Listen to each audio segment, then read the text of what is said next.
There are advisory bodies. Even the presidency has gotten advisory bodies.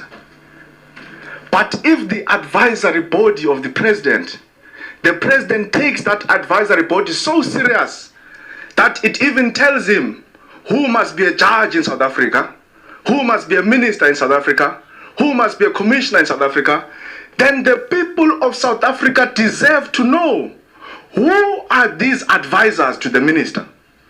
The minister can't say to us, he can't tell, I know that the advisors can't say, let's know the law or the advice. I know the advisor. That's not my question.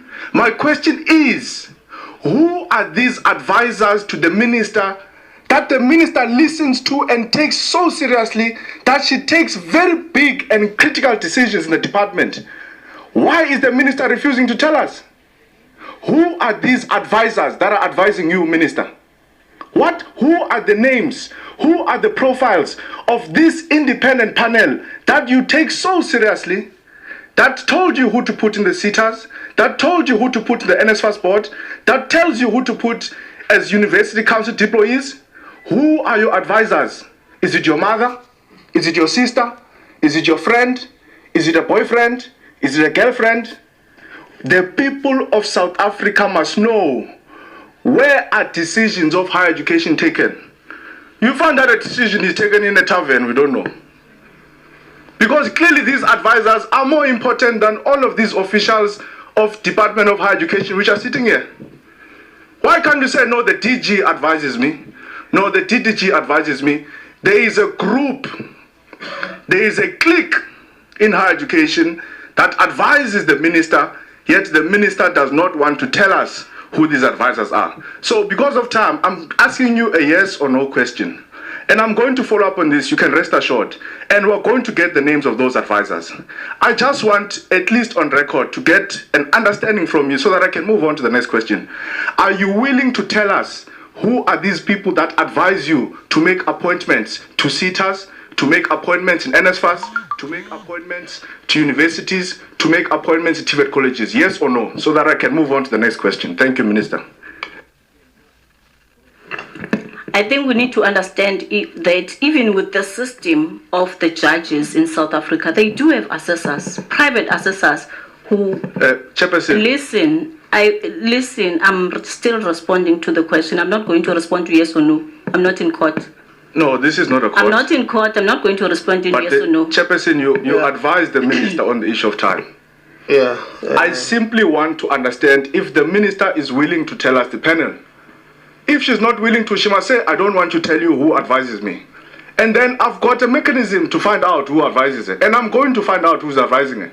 But I don't want her to waste my time by giving me a preamble of South African law that I know, by the way. I'm a lawmaker. I'm here. I write laws. Can't tell me about laws. I'm asking the minister a simple question. I don't have time, Chair. Is the minister willing to tell the people of South Africa? Is the minister willing to tell this committee? Is the minister willing to be open, transparent, and accountable and tell us who advises her to make deployments to NSFAS, to make deployments to sitters, to make deployment in institutions of higher learning? If she's not willing, she can just say, I'm not willing. So that I can move on to the next question, Chairperson. I'm asking you now, Chair, not the minister. Please, can you assist in this process? Yeah, I had opened my mic to assist and you went on. So it is not compulsory for me to disclose the independent assessor, the independent panel that is assisting the minister. I'll first find out from them, get consent, if they are happy that I disclose their names. I cannot just come here and disclose information. I need to comply with the relevant legislation. I'm not going to respond to yes or no, unfortunately. Yeah. No, thank you. I don't take that response from the minister. And like I said, I will make sure that we get those names. Because even if we're not paying these people are exercising public power.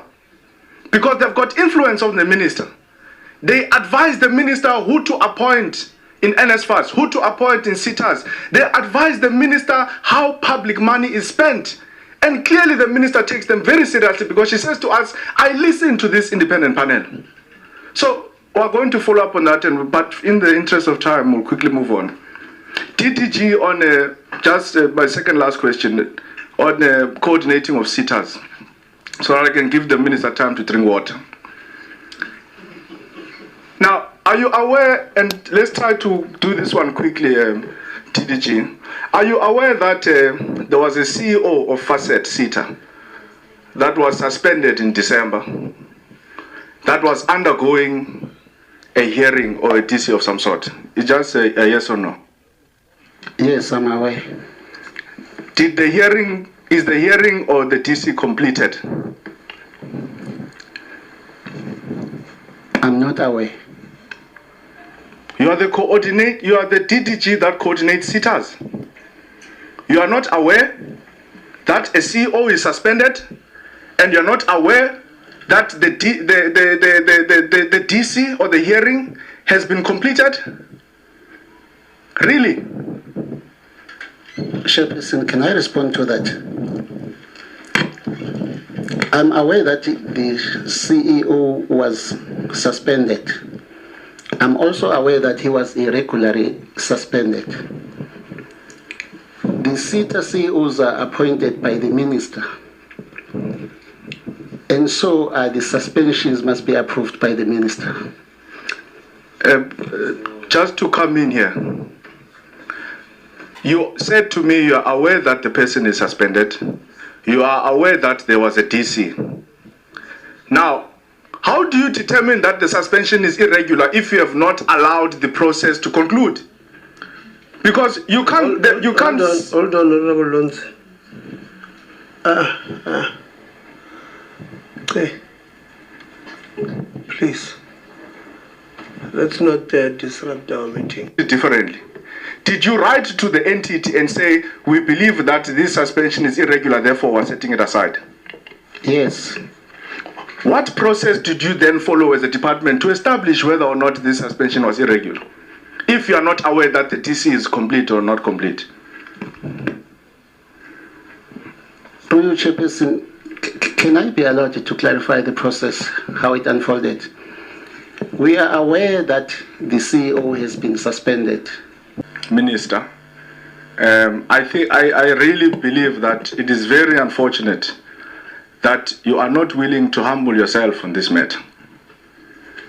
Because sitters in South Africa now know they don't have boards. They don't have accounting authorities, rather. They don't have chairs of boards. But you are unwilling to say, South Africa, yes, we may have gotten certain things right, but certain things were overlooked. We apologize, therefore we're restarting the process. You are still arrogantly saying the process was perfect. The process was above, beyond reproach. We complied with everything. If the process was perfect, why are you restarting it? Why are you restarting the process? It was perfect. Let's bring Guatemal's son back. Let him chair the sitter.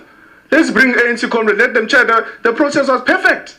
They're qualified. Thank you very much. Thank you very much. It's very unfortunate of you, Minister. I'm closing, Chair.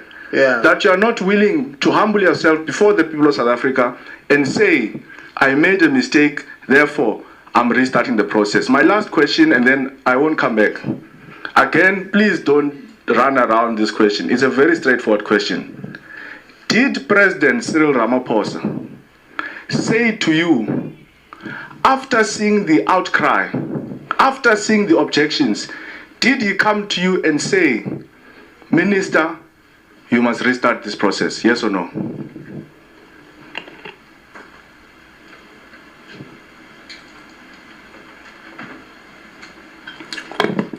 It's not that he said, Minister, restart the process. We had to analyze the outcomes after presenting before the NSA, the report. And then I brought to the attention of the President that there is a letter that has been written to his child. No, your time has long finished. I just want to know. I can't just. No. I'm speaking. Okay, to the people of she South doesn't Africa. have to say yes or no. Context. I can't say yes or no. I just Honestly, need to know. I'm not going to respond to yes or no. Just need to know. As if I'm responding to true or false, as if I'm a child. who did not, who is a dropout at the university. I'm not. I cannot speak don't lose your cool, Minister. Don't lose your cool. I'm used to people like that. It's fine. This is my last question, and I'm giving over the thing. No, Honorable Lonzi, it's fine. The